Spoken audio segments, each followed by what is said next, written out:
আমি ওল কিভাবে ভাজি করি এটা আপনাদের দেখাই। এই যে ভাজি করেছিলাম, এখানে শুকনো মরিচও একটু ভাজি করে নিয়েছি।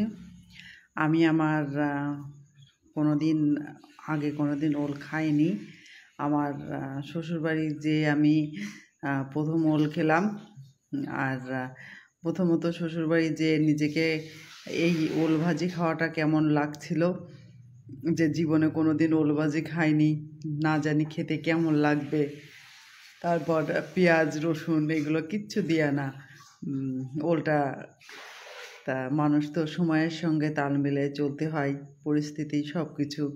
বাপের বাড়িতে কত পেঁয়াজ রসুন খেয়েছি, শ্বশুরবাড়ি যে সেগুলো সব বাদ হয়ে গেছিলো। তারপর কি করব, একদিন আমার শাশুড়ির কাছ থেকে আমি নিজেই শিখে নিলাম, নিয়ে আমি নিজে নিজে ভাজাও শিখলাম। তা খেতে খুব একটা খারাপ লাগতো না। এটা বললাম না, সব কিছু পরিস্থিতির উপর নির্ভর করে। আস্তে আস্তে নিজেও ভাজা শিখলাম, নিজেও খেতে শিখলাম। খুব ভালো লাগে। এটা আমি ভাজি করেছি, তা কিভাবে করেছি আপনাদের দেখাই। প্রথমে ওলটা আমি ছুলে নিলাম, নিয়ে পিস পিস করে একটু কেটে নিলাম।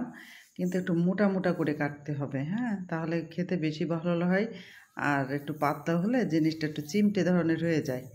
আমি ওলটা কেটে নেওয়ার পর এটা আমি জল গরম দিয়ে সিদ্ধ করে নিয়েছি। এই জন্য কত মোটা করে আমি কেটে নিয়েছি। এরকম হলে খাবার মানে খেতে ভালো লাগে, জিনিসটা নরম থাকে। আর একটু পাতলা পাতলা করলে ভাজার পর একটু চিমটে টাইপের হয়ে যায়।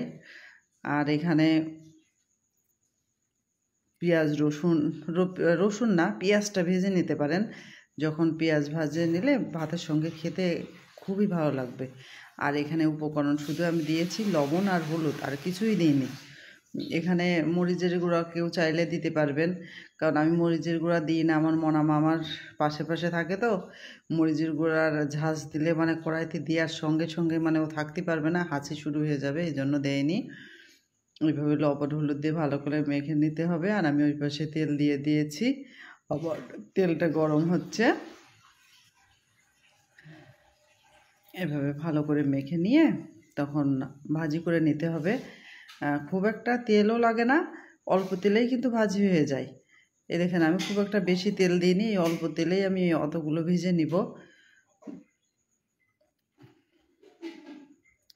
ভাজিটা তো সবাই জানেন কে কীভাবে ভাজি করতে হয়, আমি শুধু দেখালাম আমি কিভাবে করি। হয়তো বা সবাই তো জানে সব রকম রান্না। এভাবে আমি ওলটা আমার